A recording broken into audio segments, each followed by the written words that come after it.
Now you have held Kanye's mouth. I'm the man top of the morning. Can I borrow some of your time? Some of your time. Oh yeah, tell me who discovered you. Tell me who discovered you. You're the treasure I don't need. I'm the man. Or ski manj like my Jamaican friends call me. Capella like my South Africans call me. Mensa like my Ghanaians call me. Frike in Liberia. Every country I go to, they give me a name. Even in London, they tried to give me, but it was confusing me too much. I just said, I'm the man top of the morning to you, mate. I'm an entertainer, you know. I'm an entertainer. I make you happy. That's what I do. You know? I'm from Nigeria, West Africa, Africa. Yes, the land is green. My sound, how do I describe my sound? Afro Pop. You heard my song Oliver Twist? People say Afro Beat, but I say mine is Afro Pop. Pop because if you hear it, it's Afro. It's African. The lingua, the melody, the culture. You can hear it. But Fela was the founder of Afro Beat, and that is more. But then you have Afro Pop, Afro Dance, Afro Rap. So right now, the whole industry, African music scene has blown so much that you can even have Afro House. Standard. This is my 10th year anniversary as a performing act. Wow. You know, my first hit came out in 2004, and this is 2014. So as unstructured as we are, we managed to put African music globally on the map and top charts, selling downloads everywhere in the world and touring around the world. So make money from touring. Definitely, you make money from shows, you make money from endorsements, you make money from merchandising. It's not about Africa, it's about you being the brand. And what we lack, I would say, in Africa, it's not about any other thing than what we're getting now abroad, which is the audience. Finally, we've just looked for a chance. We've been working on our own individually. Like when you meet my colleagues, when you meet other acts, everybody probably has a record label at the back of your house or in the next door neighbor or right there or my office. We don't have the major labels that cover globally. I'm talking about West Africa. South Africa, you have Sony. Sony is doing really very well there. We just partnered with Sony. My record label just partnered with Sony, and you know they're coming to West Africa soon. And I believe that once that, and as entertainment and as Africa is on the map right now, people are really looking at us, not just for entertainment, for everything. And I think everything in the next 3-4 years is going to change. And Africa might only be the place you'll be able to even go platinum. Wow. With real studio, I'm not joking at all. There's cash, there's everything there, you know. But people focus on the negative side, you know. So it's time to focus on the positive side. Shows, goodwill, merchandising, touring, concerts, download. Yes, we have download too. Yes, you make money from download ringtones. Yeah, make money from CRBT too. The highest download, what, 2.2 million download of what Ari songs, Mandela's. A tribute song, you know, a guy called Ari song. Yeah, I kind of heard recently that now it's 2.2 million in what, 4 days, 5 days in Africa. Nigeria was said to be the third largest market in the 70s. I'm talking about even in music market. Music down selling proper third largest I think in the world. And now we have to get back to that level, I'm telling you. So Africa, I'm happy that we not only get into that level now, music is being accepted across the shores of Africa, and that's what we want. Asking me on the breakfast show this morning that what are you going to get for Kanye and Kim now that they've said they're going to get married? And I said, in Africa, you know, what can you really give them? But I know something. In Africa, when you do your weddings, I don't know if you guys do it abroad, but in Africa, you have 2 weddings. You have church wedding and you have traditional. Do they do it here? I'm proposing that the traditional give you Niger style and I cover you. Real coming to America. I'll cover you from the traditional attire, lace. My mama sells one of the best. I'll put you up fully. You'll be on it when Kanye and Kim when Northwest. Yeah, we get you. Get what more can you give them? And then maybe like come bring them home for some party and then maybe name one nice estate and then okay, estate, still bad. Oh shit. Before you signed with Kanye, who else was asking for your attention? What convinced you that Kanye was the way to go? What convinced you that Kanye was the way to go? First of all, the way I actually got to meet Kanye was very inspiring and divine. I had a show in Dubai, and Dubai is one of the easiest places to get visa to. I think you even get it on entry. So I get to the airport, and for the first time in all my, okay, maybe then it was what, maybe like I was on 7 years in 7 years actually. And I guess how many hours I had to stay at the airport? 9 hours. I called my manager, sack, fire. Book me back to Nigeria, because if the promoters would not cover, I don't know, some mistake happened, but it was something minor. But you know, I think it was a test of what was going to happen. And then the Arab immigration guy was kind enough, and he walked up to me. I don't know what my manager told him, and he said, "We're going to let you enter, as long as you don't sack your manager.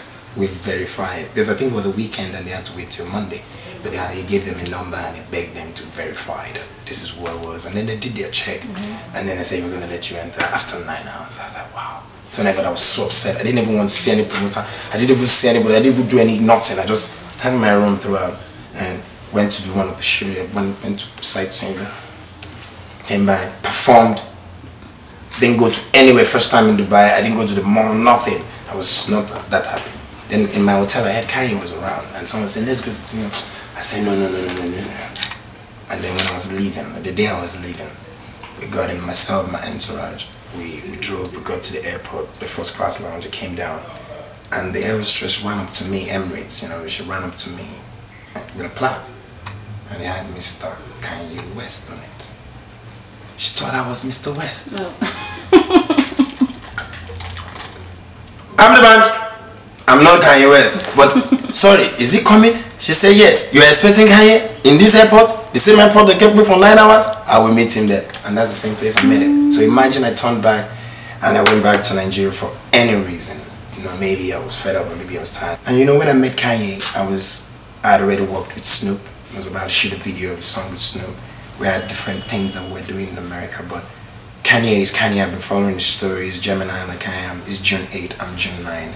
So we have so many things in common. Let me put one on you now. But you know, yeah. So it's June 8, I'm June 9. So kind of connected. 5 minutes speaking to him, immediately he saw me. You know, first thing he said, "I won't tell you." Next thing he said, "I won't tell you." Then I told him something, "I won't tell you what I told him." Then he listened to something. Then he said, "You know what? You have to come to New York."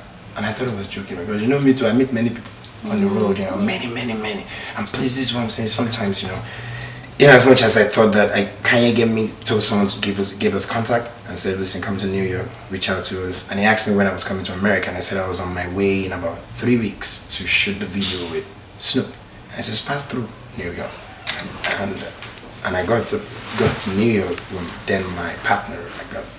And on the radio it was all Kanye. The Dark Fantasy album just dropped. It was I'm a fucking monster. And we spent 3-4 days emailing, calling, no response. And then we decided to go and shoot the video. Then we sent the last email saying, "My name is," I put my name, my father's name and everything. "My name is Chief Daniel Oyebanjo from Nigeria. I described the airport. So you say I should come. You even say I should bring my producer because you like the sound. I gave everything, and I said, "But we've been here. I understand that you're busy. In fact, I bought your album too. You know." He performed at Macy's, like in New York, like a day before I sent this mail, and I was contemplating going to the show. You know. Maybe I'll go there and I'll be. "I'm the man. Can you remember the guy you say my shirt? You like the way I dress, you know what I'm saying?" I was trying to do everything, but later I just said, "Okay, if it's long, let's go to New York. Yeah, let's go to LA." And then we received an email. "Sorry, we've been busy." I think someone from the team sent us an email and said, "Mr. Kanye West will see you at the address below." Passport, threw it away. Carry my hard drive first. Perform the whole songs, that all my hits to myself first. And I looked and I said, "Okay, let's go." And then we didn't have a liver twist, by the way. I've not recorded a liver twist, you know, so imagine. So it was just God. It was just God. And the next day, they invited us again to another studio. And when I got there, I saw LA Reeves. That's when I knew that, it is real. Superman, but not still. Bangali. I say, this one, I've been doing music since now. I knew it. In 2008, when Wyclef saw me in Kenya MTV Awards, they said, something is telling me you are the African Michael Jackson. I said, Wyclef, ready or not, here I come, you guys. I'm gonna find you and take over African Michael Jackson. When he gave me that name, instantly I got like this badge, AMJ, put it on, and since then I became, that's 2008, and then 2011 I'm in the same studio. There's Kanye and there's L.A. Reid and there's so many other people, J. Robinson and people, and they said, play your music, the spotlight is on you. It was like as if I was an idol or one of those factors or something. It was just a great experience for me. I just wanted to chill. I didn't even want to record. Then my fans started complaining in Africa. What's happening now? Bangali, the bunch, what's happening here in Africa? Yeah. And then myself and my producer said, okay, let's give them something. Oliver Twist, just did Oliver Twist for them, just to chill. And then Oliver Twist just walked his way. I brought to London. Top of the morning to you, UK. I was still in America to say one more. We thought we were going to start up the project in America, like start releasing some of my hits or making new sounds just generally. But then UK said, we want you. I'm here to bother you, man. I'm bothering you full time now. Tell you that. So have I finished the story? You see where I knew it was Kanye? You see where I knew it was Kanye? 9 hours at the airport. Same airport I met Mr. West. It's June 8th, I'm June 9th. It's K, I'm K, Coco Master. It's Kanye. I don't have a Kim Sha, I'm not it, but I'm looking for my own Kim. God bless you. Fans, thank you. I'm the bunch. I mean to bother you right now. My new single is coming out next month. It's called Bother You, so it's bothering you already. But thank you so much for all the love you've given, not just me, but the whole African music. Everybody. May the Lord bless you people. Thank you. Top of the evening to you. Now I'm leaving. What do you say when you're leaving? Like, are you leaving?